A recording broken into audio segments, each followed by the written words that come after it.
a bird on a tree.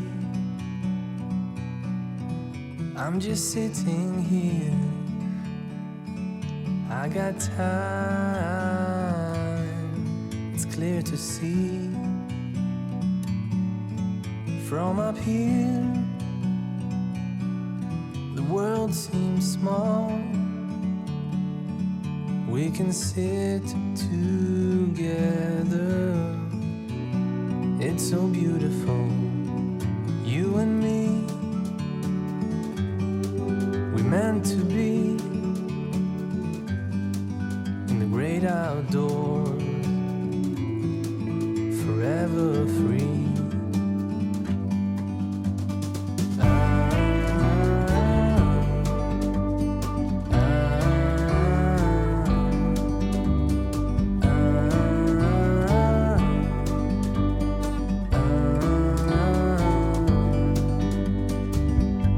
Sometimes you need to go and take a step back to see the truth around you. From a distance you can tell.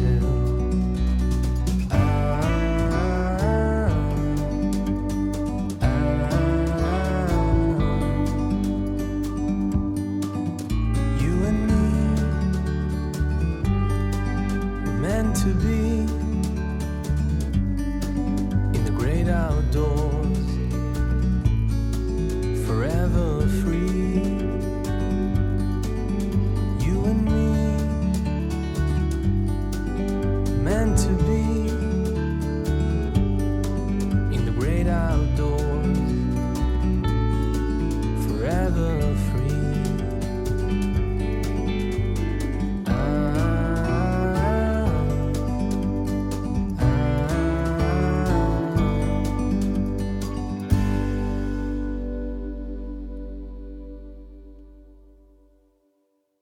네, 반갑습니다. 안녕하세요.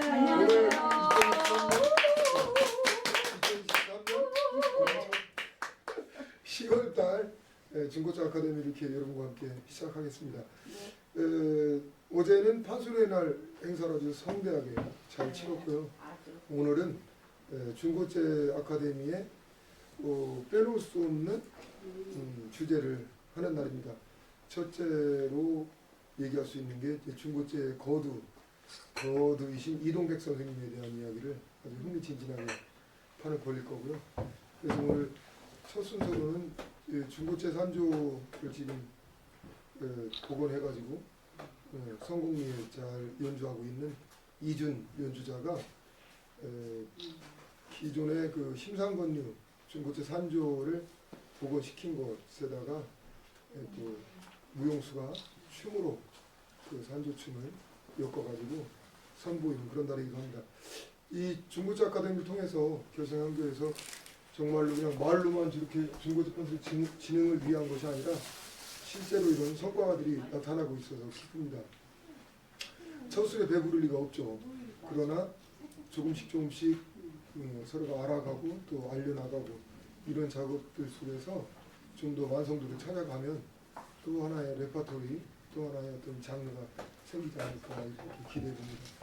자, 우리 이준 열사께서는 이번에 산조춤을 만들게 된 배경을 좀 설명해 주실래요?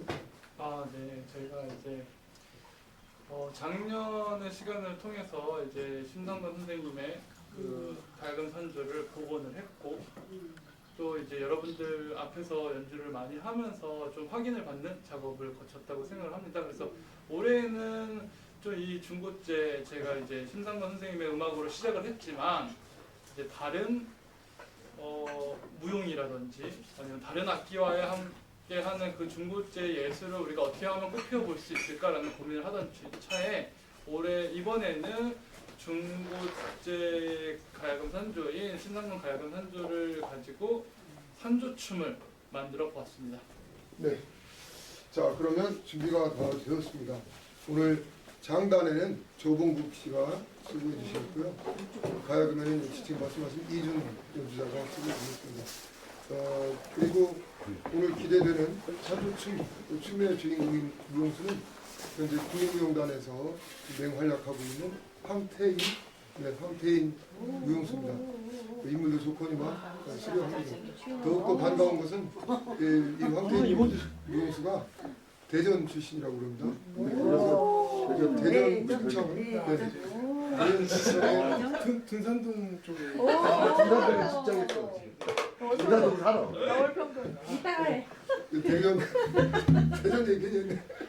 대전 충청에 이렇게 그 태어나가지고 이렇게 자라오면서 멋진 무용수로 성장해서 한양 성중에 들어가가지고 지금 어제 기능 무용수로서 열심히 활약하고 있습니다. 오늘 거두절미하고 먼저 첫 순서로 심사문권유 가야금 산조에 맞추어서 추는 중고제 산조춤을 황태인 무용수를 통해서 감상하시겠습니다. 박수로.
아, 춤 오, 그래서 멋있다. 오, 성공적인 아유, 아이고 춤이 아주 멋있다. 여자 춤도 더 하는 더 오, 멋있어. 너무 멋있다. 아 이게 중고 때인데 너무 멋있게 보였나 봐요. 아니 중고집 멋있으면 너무 멋있어요. 음악에 그냥 뭐 아주 앵콜이 없나 봐. 와. 앵콜이 없나 봐. 춤도 앵콜이 되나요? 감동이다. 앵콜. 감동이다. 원래 앵콜. 보통은 산조춤은 한 6분 내에서 7분 정도로 대부분 아, 선생님들 그래요? 추시는데 어. 지금 약간 11분에서 12분 길다. 정도 해서 오, 사실은 멋있다. 그 황태인 무용수가 짜면서 좀 길긴 한데 아. 그래도 이게 제가 아니 기른 줄 몰랐어. 네, 그런 줄도 몰랐네. 오, 멋있다. 근데 그 아까 자진몰이에서 발 쓰실 때그 오늘 발끝이 혹시 마이클 잭슨 살짝 아니 약간 태평고 살짝 마이클 잭슨 살짝 태평고 넣으신 거 발 아니에요? 제 자체가 좀 사실 지금 오늘 보여드린 거는 되게 멋있어요. 가운데로 모시면 안 될까, 네. 선생님? 인터뷰 네. 가야분도 멋있다. 아유 열심히 너무 해봤자 다 멋있다. 뺏기도 뭐 원래 기존의 어떤 한량무라는 어떤 형식이 있지만 네.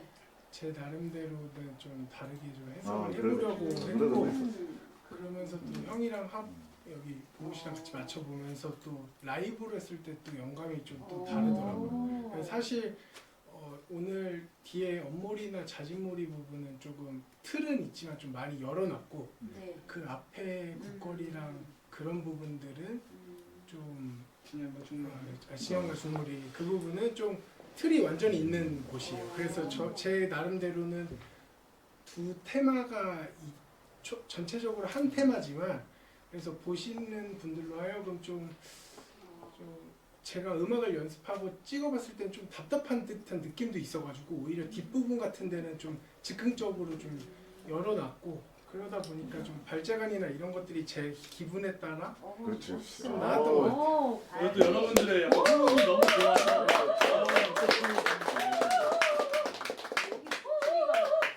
그 진짜 이것도 그렇거니만 공간이 작아가지고 모델가지고 많이 마음껏 네, 펼칠 수가 없죠. 맞아요. 너무 멋있어요. 제가 또 저야말로 오늘 좀 하면서 되게 기분이 좀 좋더라고요. 오. 왜냐면 공간이 이 준다. 공간이 이런 미적인 거나 이 바닥에서 저는 사실 처음 쳐봐서 오, 근데 저는 하면서 기운이. 이게 말로 형용하기는 어려운데 진심으로 저도 좀 배우고 가는 거예요. 오, 네. 멋있어요. 말씀도 참 잘하시고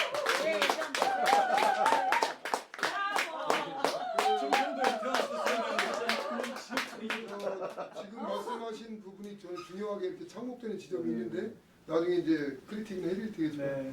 그 춘행무처럼 네. 돗자리 하나 규격 안에서 네. 춤을 정밀하게 만들어내는 그런 노력도 지금 이런 현장에서 네. 굉장히 중요한 힌트가 된다 네. 이런 생각이 들고 지금 그걸 몸소 느끼셨다니까 굉장히 좀 훌륭한 책상인 것 같아요. 멋있어요. 그 무엇보다 우리 저 백제 뭐 어떤 미학이랄까요 그런 얘기로 네. 거미불로 화이불치라는 걸 쓰잖아요. 그러니까 검박하지만 검소하지만 누추하지 않고 화려하지만 그 사치스럽지 않다 이런 얘기를 백제 같은 미학으로 얘기하는데 오늘 이런 산조도 보면 중고제 음악들이 대체로 그런 미학을 지향하는 것 같아요.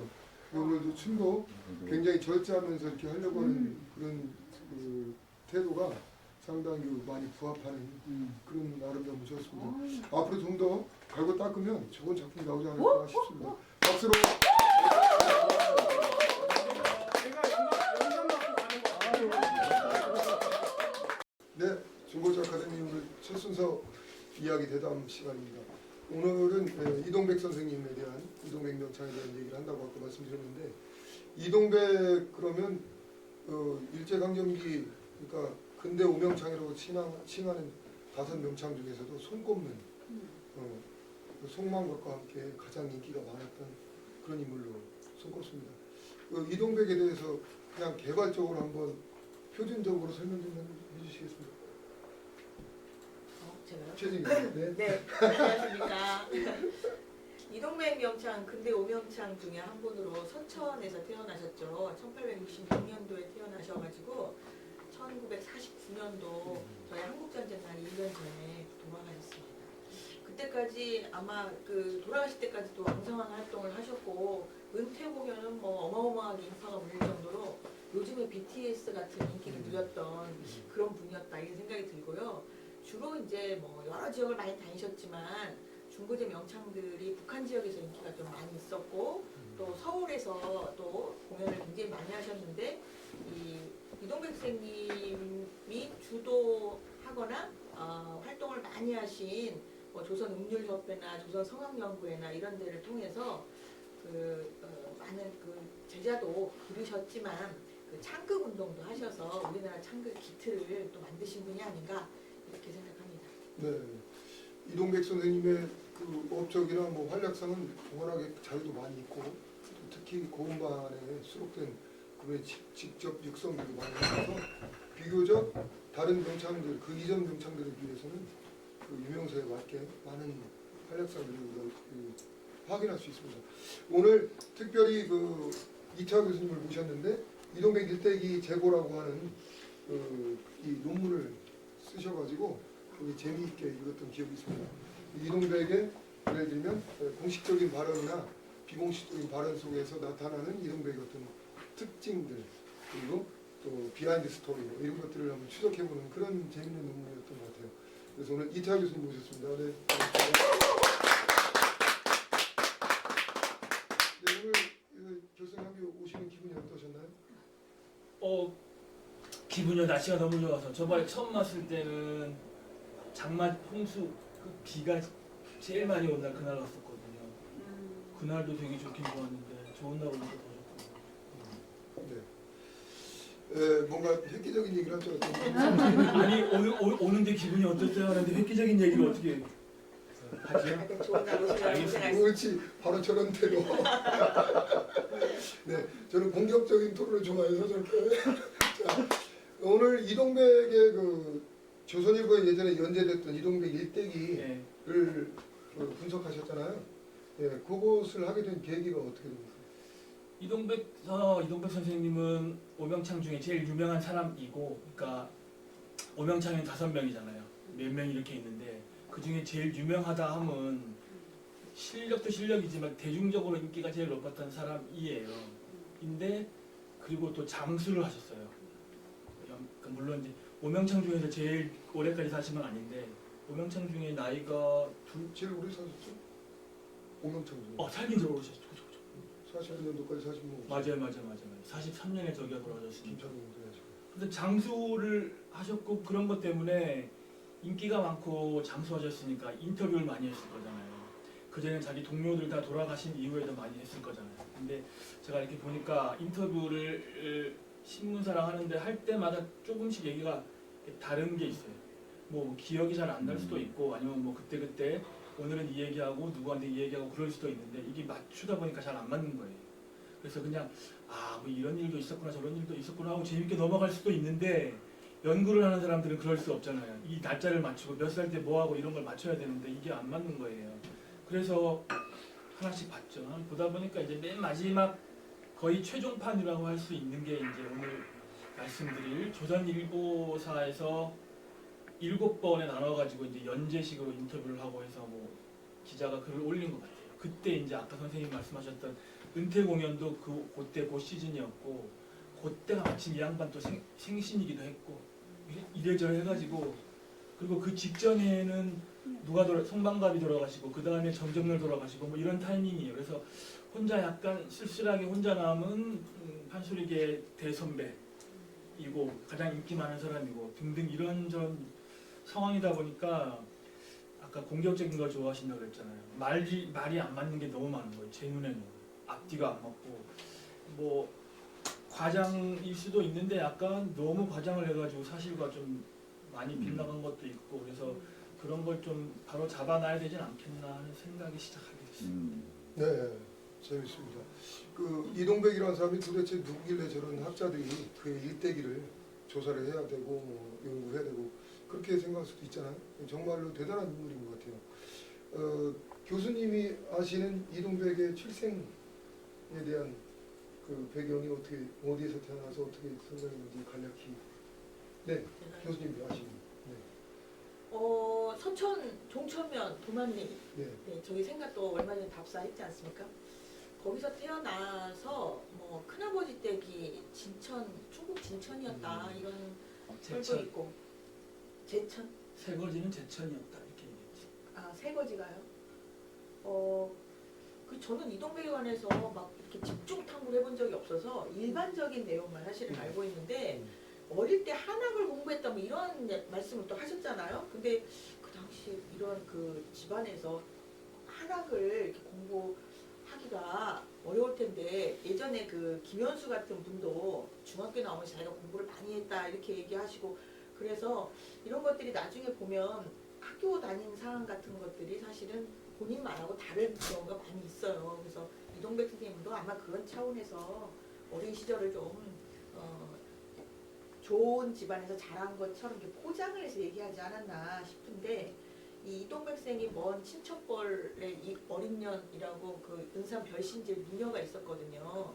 그래서 아마 그 인척관계인 걸 봐서 아마 이동백 선생도 무계 집안에서 아마 자랐을 것이다 이렇게 추정을 하고 있는 걸로 알고 있어요.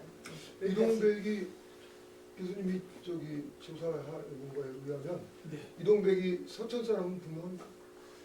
그러니까 저는 서천 사람이 분명하다 이렇게 대답해야 돼요. 최종판은 서천이에요. 그러니까 지금 우리에게 알려져 있는 여러 가지 많은 정보가 있을 거잖아요.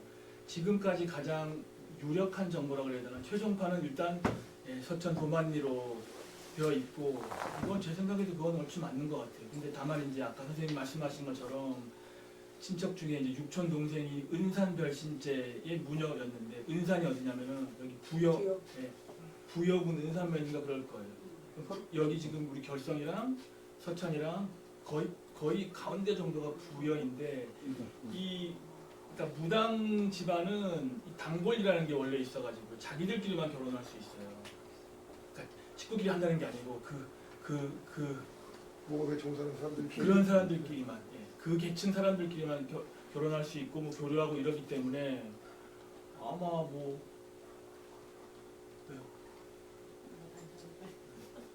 그래서 뭐 서당에 다녔다 뭐 이런 얘기도 아까 말씀하셨는데 막 그랬잖아요. 서당에 글쎄라고 하시잖아요. 서당에 다녔다고 말은 하는데 제가 볼 때는 다녔으면 아주 조금인데 조선 창국사인가 어딘가 보면 몇 년 다닌 걸로 돼 있어요. 그게 또 최종판이라서 그래요. 처음에는 서당에 갔는데 너무 공부하기 싫어가지고 뭐 앞에 몇 줄 배우다가 그만뒀다 뭐 이렇게 얘기를 하고 이러는데 나중에 최종판에 가게 되면은 이분 돌아가시기 전이 아니지. 최종판 이제 조선 창극사를 쓰고 이럴 때는 보면은 서당에서 몇 년 공부를 했고 뭐 이런 식으로 탁탁 되어 있는데 이거는 약간 양념을 많이 쳐가지고 데코레이션 넣은 거죠. 아주 학술적인 용어를 양념과 데코레이션. 그런데 제가 궁금한 건 이 백부 밑에서 자랐다고 하잖아요. 그럼 이동백이 부친은 일찍 돌아가셨나요? 그것도 문제인데 그것도 여러 가지 버전이 있는데요. 이분이 이제 제가 오늘 본 이 일대기라는 것은 1938년 뭐 이때 인터뷰한 건데 그 전에 이제 37년 뭐 20 몇 년 이럴 때 다른 신문사나 잡지사하고 인터뷰한 것들이 여러 개가 있어요. 거기 이제 부모님이랑 자기 탄생에 관련해서 이야기들이 나오는데 어떤 식으로 좀 다르냐면 어떤 것은 조실부모라고 했어요. 과거에 조실부모가 있다고 그랬고 어떤 것은 어렸을 때 내가 소리를 좋아해서 열심히 하는데 부모님 반대가 워낙 세가지고 몰래 어디 누구한테 뭐 배우러 다녔다 그러는데 그 누구가 아마 김정근일 것 같긴 한데 아무튼 배우러 다녔다고 하는데 하지만 20살이 넘어서는 이러면서 얘기하거든요. 그러면 20살까지는 부모님이 계셨다는 얘기예요. 그 말을 따지면 그런 것도 있고 최종판은 또 어떻게 되었냐면 최종판은 자기가 나던 해에 돌아가셨다 아버지가 가 있고 그 전판은 유복자로 태어났다 이런 것도 있고 다 달라요. 그래서 다 다른데 어떤 게 사실일지는 사실 알 수 없는 거고 우리가 알 수 있는 건 그런 거죠. 아버지나 혹은 뭐 자기 부친 쪽 집안을 드러내고 싶어하지 않는구나 이렇게 생각하고 있는 거죠. 그리고 그 이후로도 이제 많은 국악인들이 그랬지만 세월이 좋아지고 이제 막 국악인들이 이제 인간문화재다 이런 식으로 대접받고 난 이후에 뭐 매치하고 인터뷰하고 이렇게 하면은 굳이 집이 뭐 우리 엄마가 어디서 잘하는 단골이었다고 이렇게 얘기하기 싫은 거잖아요. 지금도 많이 그런데. 그래서 국악인들은 그런 식으로 얘기하는 게 많았는데 이동백도 아마 그냥 아버지 자체를 이야기하고 싶지 않으니까 그렇게 여러 가지 버전으로 이야기한 것 같아요. 근데 짐작하건대는 아까도 말씀드렸지만 단골판 어차피 그 가족 그 가문이니까 뭐 그런 계통이 아니셨을까. 그리고 조부 얘기는 해요. 일대에서 조부가 음률에 밝았다 이렇게 얘기했거든요. 조부가 음률에 밝았다. 야, 요거를 간단한 거 어떻게 해석할까 생각하는데 그냥 조부가 이제 구판에서 활동하시는 그분인 거죠. 악사인 거죠. 활행이 악사라고 하는. 그러니까 무녀는 보통 이제 세습무 무당판에 가면은 무녀는 구슬하는 거고 남자 식구들은 이제 악기를 치거나 뭐 여러 가지 뭐 바라지를 하거나 이렇게 하는 거거든요.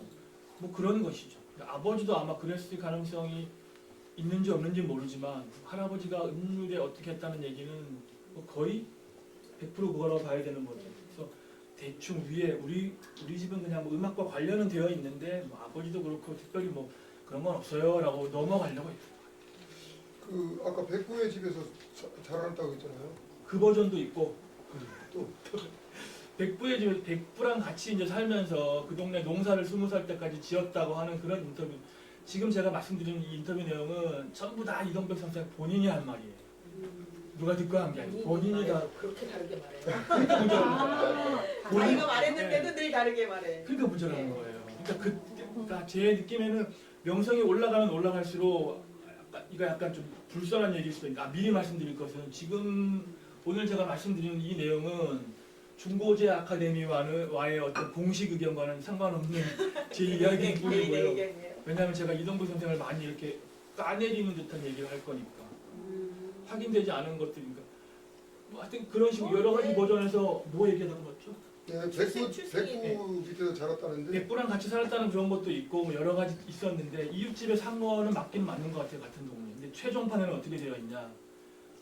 엄마랑 같이 둘이 이제 자기가 유복자로 태어나가지고 엄마랑 같이 살고 있었는데 백부가 많이 들여다 보아줬다. 근데 서당에 보냈더니 뭐 서당 공부를 열심히 안 하고 어쩌고 하니까 백부가 많이 혼냈는데 그러다가 너 그러면은 빨리 장가나 가 그래가지고 13살인가 4살인가에 장가를 가요. 거의 일찍 갔네요. 근데 장가를 가가지고 이제 그러면은 이제 뭐 얘가 마음을 잡을까 싶어가지고 장가를 어른들이 보냈는데 나의 예수로는 그래도 멈추지 않았어 이러면서 계속 뭐 소리를 하려고 했다고 막 그래요. 그런 식으로 되어 있어서 백부도 역시 이제 같이 살았던 것 같긴 해요. 아버님이 없이 살았는지 이건 모르겠지만 했는데 뭔가 연관이 있는데 말투를 들어보면 약간 이런 거예요. 나는 좀 이 바닥을 벗어나서 큰 물에 가서 예술하고 싶어. 약간 이런 느낌도 나고. 그 이제 백구나 집안에서 어떤 무업에 종사했다고 치면 그런 어떤 의지가 생긴다는 거죠. 무업의 농사를 지었다고 얘기하는데 당시는 그랬다 그래요. 과거에는 굿이라는 게 맨날 하는 게 아니잖아요. 그러다 보니까 그리고 이 무당들이라는 사람들도 모여 사는 지역이 있어요. 그 지역. 아마 우리 명창들 생가터나 이런 거 다니면 알잖아요. 그 명창들의 집은 약간 일반인들이 사는 집이랑 약간 떨어져 있거든요. 모여 사는 지역.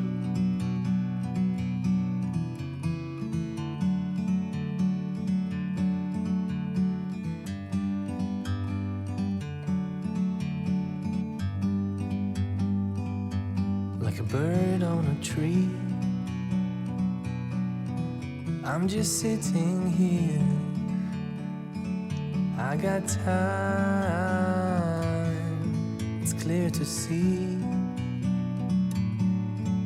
From up here, the world seems small. We can sit together. It's so beautiful, you and me. We meant to be in the great outdoors, forever free.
meant to be.